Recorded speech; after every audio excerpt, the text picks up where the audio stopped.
আর সব মাদ্রাসার সভাপতি হলেন আমাদের জাফর আহমদ মজুমদার হাফিজাহুল্লাহ।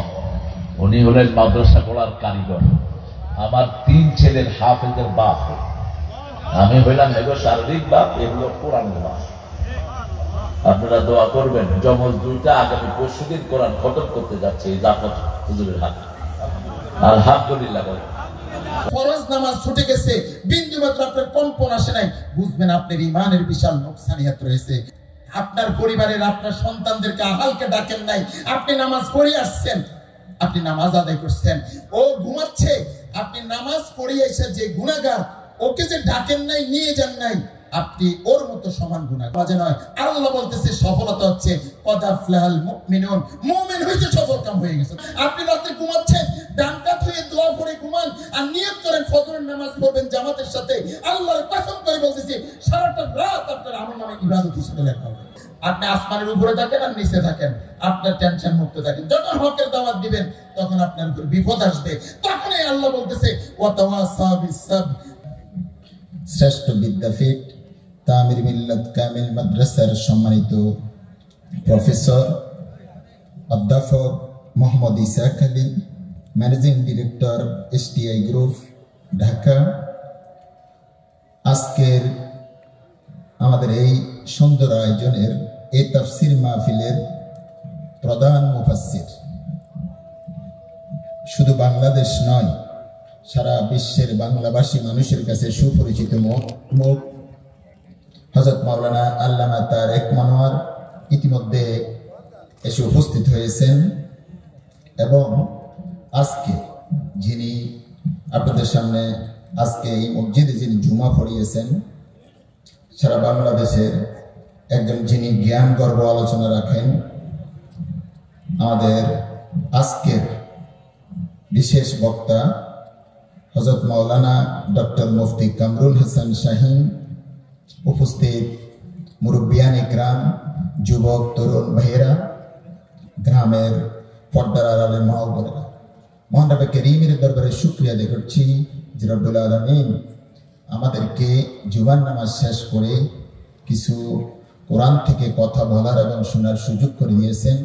এজন্য রব্বে কারীমের দরবারে শুকরিয়া আদায় করছি। সবিল আলহামদুলিল্লাহ। আলহামদুলিল্লাহ। আমি যখন তামিরি মিল্লাতের ছাত্র, তখন স্যার তামিরি মিল্লাতের শিক্ষক। আমি যে হলে ছিলাম, স্যার সেই হলেই স্যার হিসাবে ছিলেন, আমি ছাত্র হিসাবে ছিলাম। আর তামিরি মিল্লাত মাদ্রাসা আমার 20 বছর শিক্ষকতার, 19 বছর শিক্ষকতা শেষ করে আমি 19 বছরে আমি তামিরি মিল্লাতের শিক্ষকতা করেছি। আমি বিদায় নিয়েছি গত বছর এপ্রিলের 30 তারিখ। আমার কিছু প্রতিষ্ঠানের পরিচালনার স্বার্থে আমি নিজে অব্যাহতি নিয়েছি। আসলে আমি আসছি স্যারের বাসায় বেড়াইতে, মেহমান হিসেবে। আমি বক্তাও না, একজন শিক্ষক মানুষ, আর সময় খুব কম। আমাদের শিক্ষকেরা যারা রয়েছেন তারা হলো লং টাইম নিয়ে কথা বলতে হয়। তা আমি আপনাদের সামনে 20-25 মিনিট, যেহেতু আমাদের আজকের যিনি আমাদের চমৎকার একজন আলোচক গবেষক ডক্টর মুফতি কামরুল হাসান শাহীন ভাই, উনি 3:30 আড়াইটা থেকে মাইক ধরবেন। তা আমার হাতে সময় রয়েছে একবারেই কম। তা আমি 20 থেকে 25 মিনিটের মধ্যে একবারে সংক্ষেপে ছোট্ট একটি সূরা নিচ্ছি, এখান থেকে আমি একটু সংক্ষেপে কথা বলবো। মহান রব্বে কারীমের কাছে সে তৌফিক কামনা করছি। আসলে ছোট সূরা হলেও সূরাটা শুধুমাত্র সূচনা করতেও প্রচুর সময় দরকার। তো যাই হোক, যেহেতু বসেছি, সামান্য একটু ক্লাসের মতো করে কথা বলবো।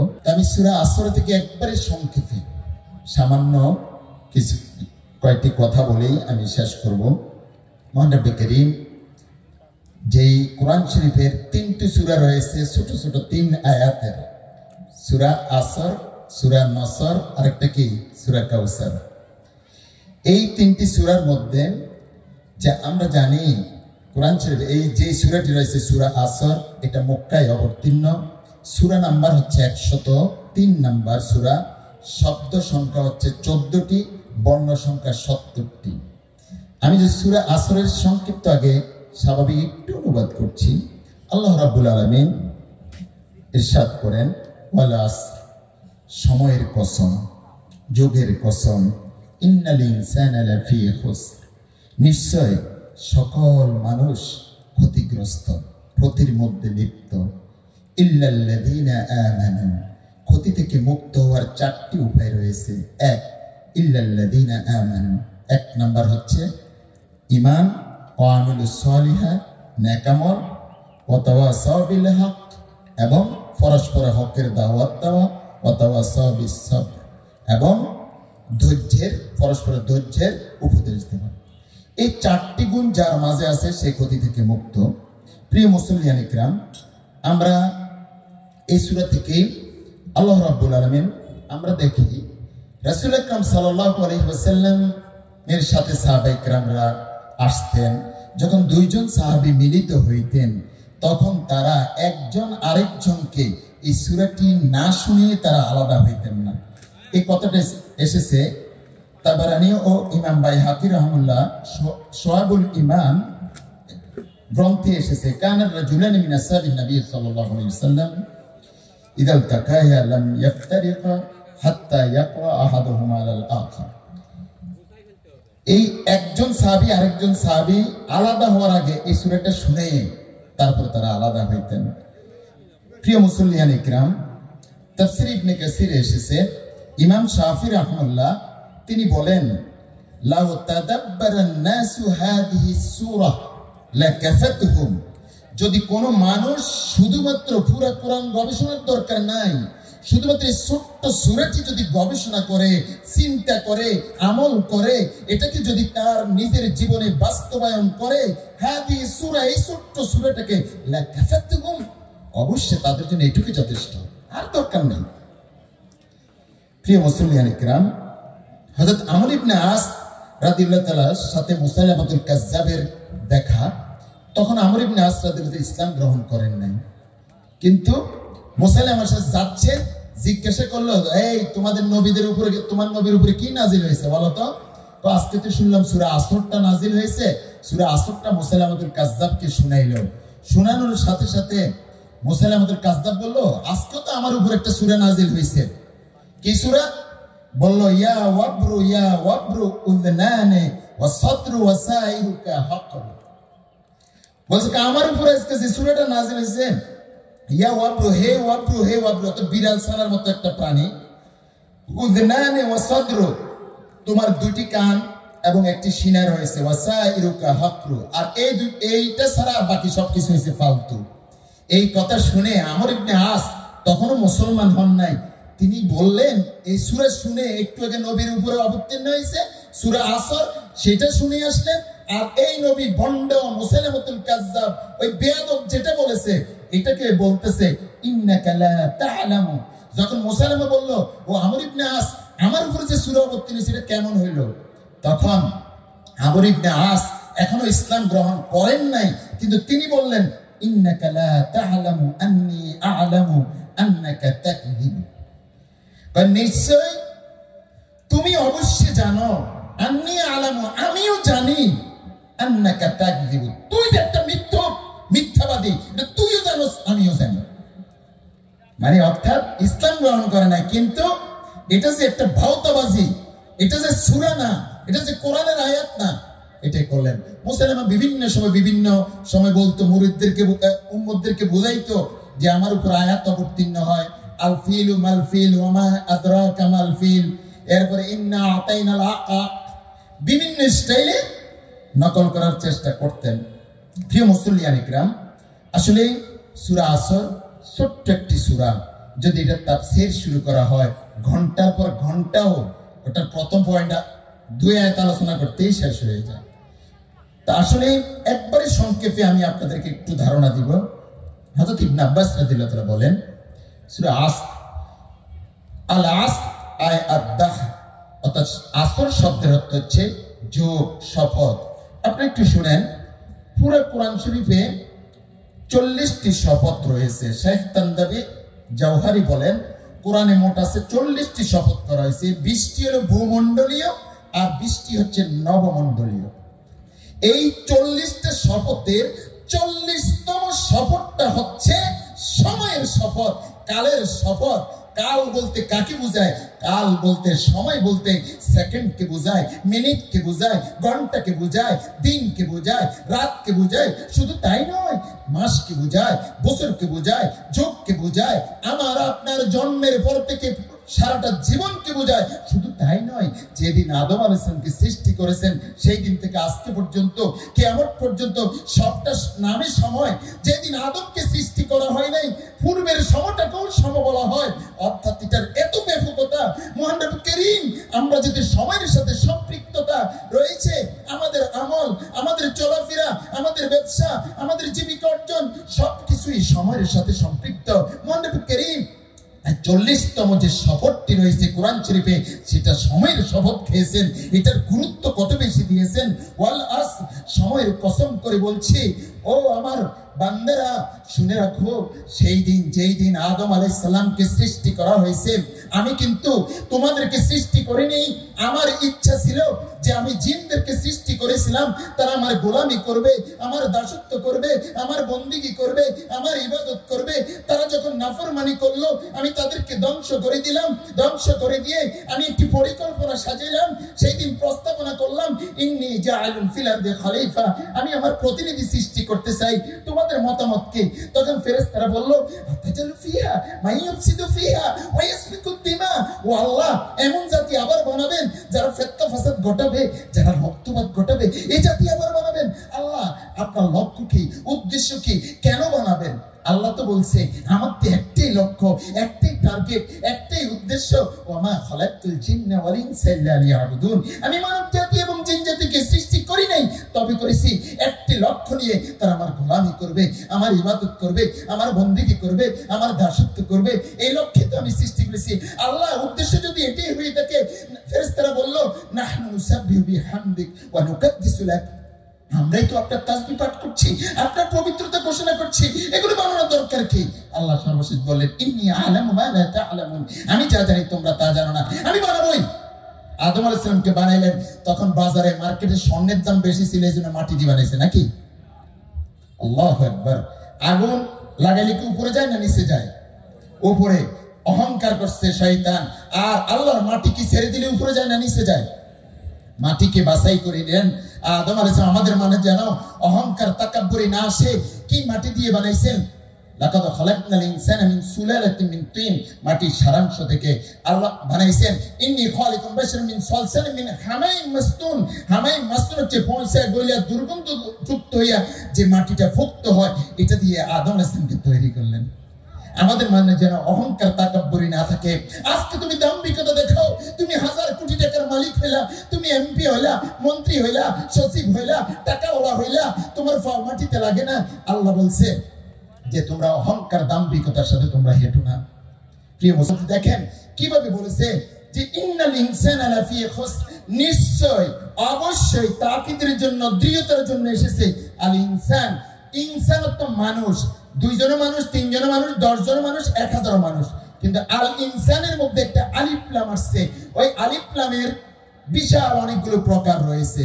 আমরা মৌলিক কথাটা বলি, এই আলিফ লামটা অধিকাংশ মুফাসসিরিন কেরামের মত যে আল ইনসান আলিফ লামটা হচ্ছে আলিফ লামে জিনসি, অর্থাৎ মানুষ জাতের যত মানুষ আছে সকল মানুষ ক্ষতিগ্রস্ত, লাফি খুসর, সকল মানুষ। এবারে সকল মানুষ বলতে কে বলেন? আদম আলাইহিস সালাম থেকে মুহাম্মদ সাল্লাল্লাহু আলাইহি ওয়াসাল্লাম পর্যন্ত সকল নবী রাসূল আছে, সকল মানুষের মধ্যে আছে না? এরপরে কাফের, মুশরিক, বেঈমান, সকল মানুষ। কিন্তু এদেরকে বের করে নিয়েছেন ইল্লাল্লাযিনা আমানু বলে, যার মাঝে 4টি গুণ আছে, এরা ক্ষতি থেকে মুক্ত। তাহলে সকল মানুষ ক্ষতিগ্রস্ত, ক্ষতি থেকে মুক্ত যদি হইতে চাও, তাহলে ইল্লাল্লাযিনা আমানু ওয়া আমিলুস সালিহাত ওয়া তাওয়াসাউ বিল হক ওয়া তাওয়াসাউ বিস সাবর। অর্থাৎ 4টি গুণ যার মাঝে পাওয়া যাবে, ঈমান আনয়ন করা, নেক আমল করা, হকের বা ঈমানের দাওয়াত দেওয়া, সবর বা ধৈর্য ধারণের পরামর্শ দেওয়া। অর্থাৎ আপনি যখন এই 4টি গুণ যার মাঝে রয়েছে, সেই ক্ষতি থেকে মুক্ত। প্রিয় মুসল্লিয়ানে কিরাম, আমরা দেখি এই 4টি মতের মধ্যে 2টি হলো আপনি আমি ব্যক্তির সাথে সম্পৃক্ত, অর্থাৎ একটা হলো ঈমান আর একটা হলো আমল। এই দুটো ব্যক্তির সাথে, আর 4টা গুণের পরের 2টা হলো সমাজের সাথে সম্পৃক্ত। 2টি হলো সমাজগত সম্পৃক্ত, আসেন আমরা একবারে সংক্ষেপে 4টি গুণের কথা একটু আলোচনা করব। আসেন, আমি আপনি ইমানদার কিনা। প্রথম শর্ত, আমরা ক্ষতি থেকে মুক্ত হতে চাই। ক্ষতি থেকে মুক্ত হলে আমাদের 4টি গুণ লাগবে। 1 নাম্বার হচ্ছে ঈমান। আসেন আমরা দেখি, আমরা জানি মাদার তেরেসা নামে একজন, যিনি অসংখ্য হাজারো লাখ এতিমের ছায়া হিসেবে দাঁড়িয়েছেন, অথচ একজন এতিমকে যদি পালেন, আল্লাহ রাসূল বলছেন আপনার জন্য জান্নাত নিশ্চিত। তাহলে তার জীবনে এত আমল। আপনি যদি একটা ইসলামী ব্যাংকে আপনি 10 লাখ টাকা নিয়ে রাখবেন, আপনার অ্যাকাউন্ট নেই, টাকাটা কি রাখতে পারবেন? তাহলে প্রথম কাজ আপনার অ্যাকাউন্ট লাগবে, তারপরে আপনি যত টাকা নেন সেখানে জমা করতে পারবেন। তাহলে আপনার আমার প্রধান কাজ হচ্ছে, আপনি অনেক ভালো মানুষ, মানুষকে দান করেন, বিভিন্ন সওয়াবের কাজ করেন, অনেক ভালো কাজ করেন, কিন্তু আপনার ঈমান নাই, কি কোনো লাভ হবে? তাহলে 1 নাম্বার শর্ত, ঈমান নামক অ্যাকাউন্টকে মজবুত ভাবে করা। প্রিয় মুসলিম ইকরাম, আপনি আছেন, আমি আপনি ঈমানদার কিনা। আল্লাহ রাব্বুল আলামিন পবিত্র কোরআনে সূরা আনফালের মধ্যে আমরা দেখি, আল্লাহ বলছে ঈমানদার আমি আপনি কিনা একটু পরীক্ষা করি। আল্লাহ বলতেছে ইন্নামাল মুমিনুনা আল্লাযীনা ইযা যুকিরাল্লাহ, নিশ্চয় মুমিন তো তারা, ঈমানদার তো তারা, ইযা যুকিরাল্লাহ, যখন আল্লাহর নাম স্মরণ করা হয়, ওয়াজিলাত কুলুবুহুম, তাদের অন্তর প্রকম্পিত হয়ে ওঠে, ওয়া ইযা তুলিয়াত আলাইহিম আয়াতুহু যাদাতুহুম ঈমানা, যখন তার সামনে কোরআনের তেলাওয়াত করা হয়, আয়াত তেলাওয়াত করা হয়, যাদাতুহুম ঈমানা, ঈমান বৃদ্ধি পেয়ে যায়, ওয়ালা রাব্বিহিম ইয়াতাওয়াক্কালুন, তখন শুধু রবের উপরে সে ভরসা করতে থাকে। তাহলে আমি আপনি নামাজ ছুটে যায়, ঈমানে নাড়াচাড়া করে না। একজন অসৎ কাজ করতেছে, ঈমান নাড়াচাড়া করে না, আপনার মাঝে একটু লড়াচড়া দেয় না, বুকে কম্পন আসে না। আপনি মনে করবেন ফরজ নামাজ ছুটে গেছে, বিন্দুমাত্র আপনার কম্পন আসে নাই, বুঝবেন আপনার ঈমানের বিশাল নোকসানিয়াত রয়েছে। প্রিয় মুসলিয়ান ইকরাম, আমাদেরকে ঈমানদার হওয়ার জন্য, আপনার সন্তানটা নামাজ পড়তেছে না, আপনি বলতেছেন শীতকাল একটু আর কম্বল ঢেকে দিচ্ছেন, আল্লাহর কসম করে বলতেছি, আপনি এই বাবা, আপনি মা, তার জন্য দায় আপনাকে জবাব দিতে হবে। কোরআনে বলছে আকিমুস সালাহ, নামাজ কায়েম করো, নামাজ প্রতিষ্ঠা করো। আপনি নিজে নামাজ যেমনি ভাবে পড়ো, আর আপনি যদি ওই রুমে আপনার পরিবারের আপনার সন্তানদেরকে আহালকে ডাকেন নাই, আপনি নামাজ পড়ে আসছেন, আপনি নামাজ আদায় করছেন, ও ঘুমাচ্ছে, আপনি নামাজ পড়ে এসে যে গুনাহগার, ওকে যে ডাকেন নাই, নিয়ে যান নাই, আপনি ওর মতো সমান গুনাহগার। কারণ আকিমুস সালাহ বলেছে। প্রিয় মুসলিয়ান, তো প্রিয় মুসলিয়ান ইকরাম, দেখেন আমি সর্বশেষ ঈমান নিয়ে বলবো। আমাদের সফলতা বিশাল শিক্ষিত হওয়ার মাঝে নয়, ডাক্তার হওয়ার মাঝে নয়, ইঞ্জিনিয়ার হওয়ার মাঝে নয়, 1000 কোটি টাকা হওয়ার মাঝে নয়, রাষ্ট্রপ্রধান হওয়ার মাঝে নয়। আল্লাহ বলতেছে সফলতা হচ্ছে কদ আফলাহাল মুমিনুন, মুমিন হইছে, সফল কাম হয়ে গেছে। তাহলে আপনি কোন, আমার সন্তান 6টা বিদেশে আছে, ঢাকাতে বাড়ি করছে, আমি সফল হয়ে গেছি। কোথায় সফলতা? আল্লাহ বলতেছে কদ আফলাহাল মুমিনুন, মুমিন হইছে, সফল কাম হয়ে গেছে। মুমিন হইছো কিনা, এই সূরার মধ্যে ধারাবাহিক গুণগুলো আছে। আল্লাযীনা হুম ফি সালাতিহিম খাশিউন ওয়াল্লাযীনা হুম আনিল লাগwi মুরিদুন, ওয়াল্লাযীনা, মুমিন তো তারে কয় যারা নামাজি বিনয়ী, মুমিন তো তারে কয় যে গীবত করে না, অহংকার করে না, গাল মন্দ করে না, এবং বেহুদা কথা কয় না, বেহুদা কথা থেকে বিরত থাকে। মুমিন তো তারে কয় ওয়াল্লাযীনা হুম লিযাকাতি ফাইলুন, যে কি যাকাত দেয়, ওয়াল্লাযীনা হুম লিফুরুজিহিম হাফিজুন, যে তার নিজের লজ্জাস্থানকে হেফাজত করে। এইভাবে অনেকগুলি গুণ রয়েছে। প্রিয় মুসলিয়ান ইকরাম, আমরা ঈমানের মাঝে সফলতা, আমাদের দ্বীনের কোরআনকে মানার মাঝে সফলতা। প্রিয় মুসলিয়ান ইকরাম, দ্বিতীয় পয়েন্ট, আমরা ক্ষতি থেকে মুক্ত হওয়ার জন্য দ্বিতীয় পয়েন্ট হচ্ছে আমলে সালেহ বা সৎকর্ম। আমলে সালেহ, নেক আমল। দেখেন আমরা আমল বলতে বুঝি কি? নামাজ, রোজা, হজ, যাকাত, এগুলোকে আমরা শুধু কিছু জন আমরা এটুকুই বুঝি। নামাজ, রোজা, হজ, যাকাত। হুজুর আপনি শুধু নামাজের ওয়াজ করে চলে যান, হজের ওয়াজ করেন, এইগুলি করলেই আর কোনো সমস্যা নাই। নামাজ, রোজা এগুলি আমলের মধ্যে সীমাবদ্ধ নয়। আমাদের আমলকে যদি এইটুকু আমল হয়, 24 ঘন্টার মাঝে 2 ঘন্টা 3 ঘন্টা না আপনার আমল হলে, আর বাকিটা কি শয়তানের গোলামি করলেন?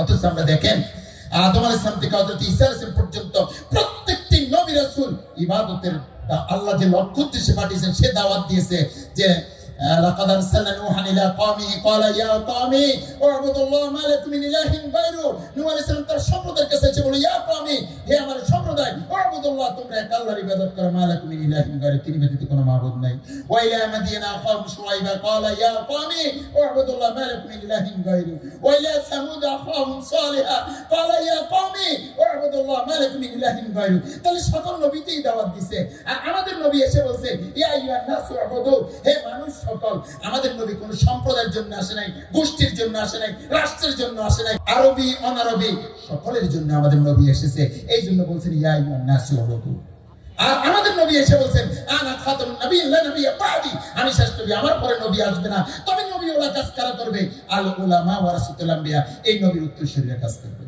প্রিয় মুসলিয়ানে کرام আমল কারে কয় আমল হচ্ছে ইবাদত হচ্ছে আপনার জীবনের প্রতিটি সেকেন্ডের প্রতিটি মুহূর্তে ইবাদত শর্ত হচ্ছে ইন্নামাল আমালু বিন্নিয়াত নিয়তের উপরে নির্ভরশীল আর আমলগুলি হইতে হবে তারাকতু ফীকুম আমরাইন লান তাদিল্লু মা তামাসসাকতুম বিহিমা কিতাবাল্লাহ ওয়া সুন্নাত রাসূল বলছে আমি তোমাদের নিকট দুটি জিনিস রেখে যাচ্ছি একটি হচ্ছে কোরআন একটি হচ্ছে সুন্নাহ এই দুটিকে যদি তোমরা আঁকড়িয়ে ধরো লান তাদিল্লু কখনো তোমরা গোমরা হবে না নাফি তাকিদ বলান দরফুল মুস্তাকিল মারুবিসিরা সিগা নিশ্চিতভাবে ভবিষ্যৎকালে কোনোদিনও ঘটবে না কখনো গোমরা হবে না পথভ্রষ্ট হবে না যদি কোরআন এবং এই সুন্নাহ দুইটাকে তোমরা আঁকড়িয়ে ধরে তোমাদের জীবন পরিচালনা করো প্রিয় মুসলিম ইকরাম আপনি রাতে ঘুমাচ্ছেন ডান কাত হয়ে দোয়া পড়ে ঘুমান আর নিয়ত করেন ফজরের নামাজ পড়বেন জামাতের সাথে আল্লাহর কসম করে বলতেছি সারাটা রাত আপনার আমলনামায় ইবাদত হিসেবে লেখা হবে আপনি বাথরুমে ঢুকছেন বাম পা দিয়ে দোয়া পড়ে ঢুকেন যতক্ষণ বাথরুমে অবস্থান করছেন সারাক্ষণ বাথরুম আপনার ইবাদত হিসেবে লেখা হবে তাই কই আপনি ব্যবসা করেন আপনি জমিতে চাষ করেন বিসমিল্লাহ বলে শুরু করেন না সবকিছু ইবাদত হিসেবে লেখা হবে যে সর্বশেষ দাওয়াত ইলাল্লাহ যে আমাদের ওয়াতাওয়াসাবিল হক পরস্পর হকের দাওয়াত ওমান আহসানু ক্বালা মিম্মান দাআ ইলাল্লাহি ওয়া আমিলা সালিহান ওয়া ক্বালা ইন্নানি মিনাল মুসলিমিন আমি আর দুটি পয়েন্ট নিয়ে আর কথা বলতে যাচ্ছি না যে আমাদের যখন আপনার ঈমান হয়ে যাবে আমল হয়ে যাবে তখন আপনার মাঝে লাগবে হচ্ছে কি ওয়াতাওয়াসাবিল হক এখন তুমি আর মুর্শিদ আনবা না তুমি এখন হকের দাওয়াত শুরু করে দাও আর হকের দাওয়াত যখন দিতে থাকবা হকের দাওয়াত কিভাবে দিবা দাওয়ার তরিকা বলছে মান রা'a মিনকুম মুনকারান ফালিয়ুগাইয়িরু বিয়াদি ফাইন লাম ইস্তাতি ফাবিলিসানি ফাইন লাম ইস্তাতি ফাবিকলবিহি ওয়া যালিকা দাফুল ঈমান দাওয়াতের তরিকাও রাসূল আকরাম সাল্লাল্লাহু আলাইহি ওয়াসাল্লাম বর্ণনা করেছেন কোরআনের আয়াতে রয়েছে আমি সেদিকে যাব না আর যখন আপনি হকের দাওয়াত দিবেন তখন আপনার উপর বিপদ আসবে যতক্ষণ আপনি নামাজ রোজা হজ যাকাতের ওয়াজ করবেন ততক্ষণ কোনো বিপদ নাই টেনশন মুক্ত আপনি আসমানের উপরে থাকেন আর নিচে থাকেন আপনার টেনশন মুক্ত থাকেন যখন হকের দাওয়াত দিবেন তখন আপনার উপর বিপদ আসবে তখনই আল্লাহ বলতেছে ওয়াতাওয়াসাবিস সাবর তখন তোমার উপর দেখেন যখন রাসূল আকরাম সাল্লাল্লাহু আলাইহি ওয়াসাল্লাম যখন হকের দাওয়াত দিলেন দেখেন ইয়াসির রাদিয়াল্লাহু সুমাইর রাদিয়াল্লাহু বেলাল রাদিয়াল্লাহু মত কত ত্যাগ কত কষ্ট প্রিয় মুসলিয়ানে کرام হকের দাওয়াত যখন দিবে তখন বিপদ আসবে ওই বিপদের কাজ হচ্ছে তখন তুমি ধৈর্যের দাওয়াত দিয়ে দাও মুসলমান ভাইয়েরা তুমি ইসলাম গ্রহণ করেছো দাওয়াত দিচ্ছ তোমার উপরে নির্যাতন স্টিম রোলার চালাচ্ছে তখন ধৈর্য ধারণের দাওয়াত দিবে তখন ধৈর্য ধারণ করতে হবে সবর মানে এটা নয় আপনাকে শুধু শায়েস্তা করবে আপনার উপর নির্যাতন করবে আর আপনি বলবেন আল্লাহ আমি ধৈর্য ধারণ করে ধৈর্য ধারণ করছি না এটা না বরং আপনাকে হুঙ্কার দিতে হবে প্রিয় মুসলিয়ানে کرام সময়ের জন্য আমি কথাগুলি অবস্থানভাবে দুই চারটি কথা বললাম মহানবী করিম যেন আমাদেরকে আমরা সকলে যেন আমরা যেন আমলটি করতে পারি সূরা আসর আমাদের জীবন পরিবর্তনের জন্য ছোট্ট একটি সূরাই যথেষ্ট পুরো কোরআন লাগে না প্রিয় মুসলিয়ানে کرام আল্লাহ রাব্বুল যেন আমাদেরকে কবুল করেন এবং আমি আপনাদের কাছে দোয়া চেয়ে আমি স্যারের বাসার মেহমান হিসেবে এসেছি বক্তার চেয়ারে বসেছি আমি কোনো বক্তাও নাই মহানবী করিমের কাছে সেই তৌফিক কামনা করে